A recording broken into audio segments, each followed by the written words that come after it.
and welcome to the Hit Squad. Chad Range alongside Jesse Finney. And we got to talk about it. I know not everybody in St. Louis is a mixed martial arts fan. I'd almost go on record saying they're all Cardinals fans. And boy, the Cardinals, we were talking about they had lost 7 in a row. Things were dismal and dreary.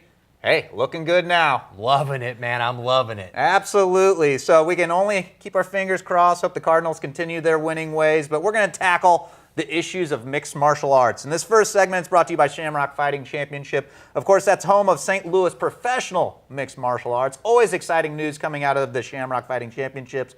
And, of course, we want to hear what you have to say. Hit us up at the email, hitsquad@101sports.com. Twitter handle @hitsquad101ESPN. We're going to tackle the day's news kind of when it comes to mixed martial arts. And an interesting thing Josh Barnett said is, he said there are more athletes than fighters now in mixed martial arts. And this is something you and I have touched on, and you've said it all along. The athlete is getting into MMA. Well, I think he's arrived. Well, I agree with him in a sense that the more athletes, well, everything is becoming better athletes. Absolutely. And that's what Josh Barnett's got to understand is, you know what, you want to evolve. These athletes are coming out and they're dominating mixed martial artists. No, not necessarily.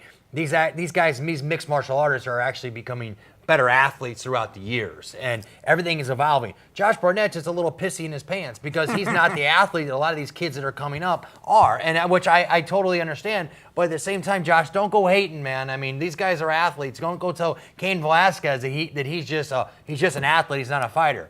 Because guess what? You're going to have something to say about that one day if you get the opportunity to fight him. So watch what you wish for here, Josh Barnett. I wanted to ask you, as a guy who has coached a lot of fighters and athletes, would you rather have a guy who knows how to fight and who's maybe not an athlete, or a guy who's an athlete and doesn't know how to fight? That's a great question. I say this over and over. I want a guy that's going to work hard. I want a guy that's going to work hard no matter what. I'd rather have a grinder than a guy that's extremely athletic that won't go out there and work hard. I want the guy that is going to bust your butt every day in the gym. And you go out, you bust your butt, and get the best out of him at all times, so you know what? When push comes to shove, he'll never quit on you. And he's a grinder, and he's a tough guy. Because those guys are going to beat the standard athlete, because the athlete almost sometimes feels like they're a little bit too gifted, that they don't have to work as hard. It's one of those interesting things. I think we did touch on it. Yogi Berra was like I think a back-to-back MVP. If you look at Yogi, he was like 5'8", and like right. You know what I mean? You just don't see that in today's game, and that's the way mixed martial arts is going. It's only going to get bigger and better, I think, with the athlete finding a way to become a fighter. Right, I agree with you. I mean, if you look at anything right now, everybody is becoming it right now. It's standard. It's the athlete, man. It's the athlete, and now mixed martial arts is evolving. It's becoming mainstream, if you want to say. I would say that back 5 years ago, everyone said, "Do you think we'll ever be mainstream? Do you ever think you'll be mainstream?" Yeah, it's going to become mainstream. And now everyone says, "Are you going to be in the Olympics?" It's going to be in the Olympics. It's going to be in the Olympics. Well, I mean, I don't know if it's going to be in the Olympics in our time, but at the same time, these guys are becoming better and better athletes and are learning how to fight. Interesting fight coming up on Saturday. Benson Henderson taking on Anthony Pettis.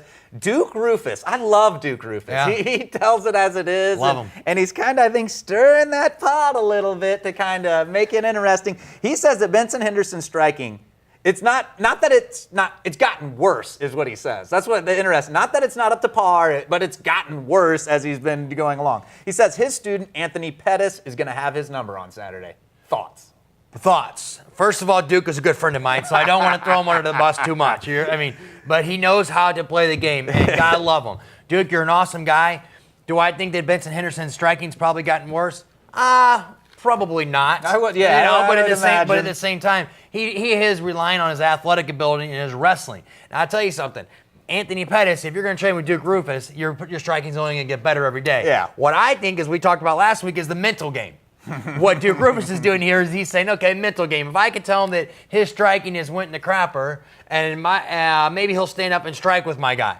Because at the same time, I think if Anthony Pettis has his chance to win this fight, it's going to be in the striking area. So what he's trying to get is try to get in Benson Henderson's head to say, hey, Benson, if you got any balls, basically, to stand up and say, you know what, why don't you stand up and fight with me? And, not wrestle with me. Because if he makes it a wrestling match, Benson Henderson will win this fight. If it becomes a striking match, which Duke Rufus wants, Anthony Pettis will win this fight. Has the upper hand. Okay, interesting stuff. And as we've talked about, if you've been watching us, wrestling dictates the fight. Absolutely. So it'll be interesting to see what Ben Henderson says, which we're going to talk about him right now some more. He said he's going to break Anderson Silva's title defense record in 2016. So best of luck. He's saying that's a loaded division. That's a loaded division. He barely got out of the last fight. Right. You know what I mean? Hey, no, listen. I mean, let's go back to his last fight because I think Gilbert Melendez won that last fight. And I got to tell you, I don't think that will be to be broken, but records are there to be broken. But Benson Henderson, I don't think you're the guy to do it. Good for him for being ambitious. What's your thoughts? I think it's funny that I think Duke Rufus says something and then he kind of says, "Well, I'm gonna break his record." So I would imagine kind of what you were saying. I think Ben Henderson's gonna go to the ground against Anthony Pettis. I think he's gonna try to dictate that. And I don't. 2016. It is 2013. Right. He's looking way ahead into the future and in a division with just tons of athletes and fighters. And you lost your last fight. That's my opinion. I think Gilbert beat him in his last fight. That was one of my wins, I think, of my 28-24 record. I've got to hold on to that one. You go ahead and keep that one, but I don't agree with it. But I don't think in 2016. But good for Ben Henderson and I think it's funny he didn't get into sparring words. I'd say, I think that's kind of his way of I'll beat Anthony Pettis. You might think my striking's not very good, but I'm going to beat him. Hey, man, he's playing the game, and Benson Henderson's not a dumb guy. He's a smart guy. He's a well-educated guy, and he can wrestle his butt off. So, and his striking, yes, his striking is still damn good. So don't forget that. And he's an engaged guy. We'll see how that impacts him, right. and we'll blame it if he loses on that for sure.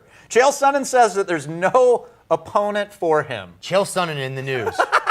Really? That's exactly. Chael's just talking to talk now. He's been talking to talk for a while now, but he's great. He is great. I mean, you can love him, you can hate him, but you can't deny that he always gets the headlines and he makes a ton of money. Yeah. So I mean, I want to see Chael Sonnen and Vitor Belfort. There you go. I want to see it in Brazil, and I want to see 50,000 crazy Brazilians. And one other thing, I don't want to be there because I'm American. Right, yeah. We'll send Chael in for that right. one. There are plenty of people for him to fight. Absolutely. I think he's just... Here's what he did. He got headlines. He got headlines. He's keeping it up.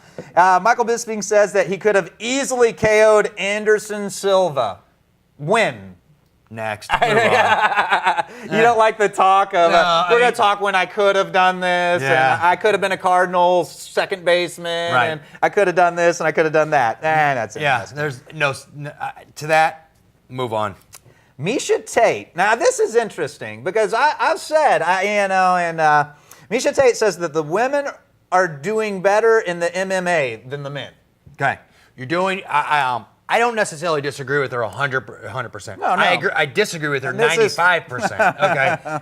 Here's what I see happening here is the women's division is so, besides Ronda Rousey, is so competitive. Yeah, equal. They're right here. Doing mixed martial arts, she says she's doing it better than the boys. No, I completely disagree with you on that. But at the same time, they're so competitive.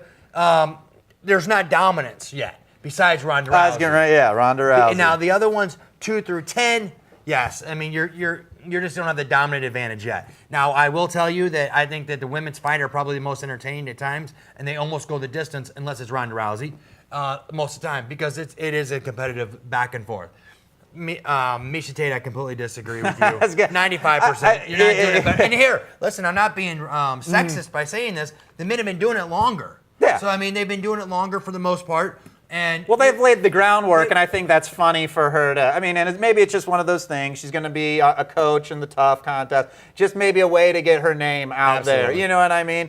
I would agree. I think if women were doing better, Invictus would have a huge following. Not that they probably don't, but I still think when you talk about MMA, you're going to talk about the UFC. And you're going to talk about men, and you're going to talk about, Bellator. And, I mean, these are things that the guys have laid the groundwork. Girls are on their way. As always, we want to hear what you have to say. HitSquad@101sports.com is the email, Twitter handle @HitSquad101ESPN. But Ronda Rousey, now you have an interesting take. Obviously, best in the business.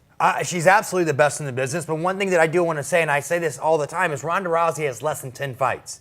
Okay, and when she has less than 10 fights, how can you rank her in top 10 in the world? Okay, for pound. Now, do I think she's top 10 in the world as women? She's the No. best in the world as a woman.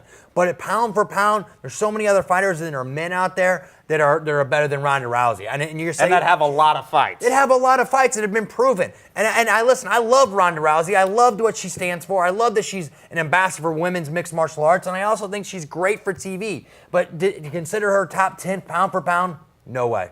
And I'll be real honest, she almost got beat by Liz Carmouche. Right, and I It will wasn't that close. Hey, Yeah. and you ain't say something about pound for pound 10 hottest women out there. I might give her something there. Well, we're going to be tackling some of our predictions of what's going to be coming up. That's next on 101sports.com.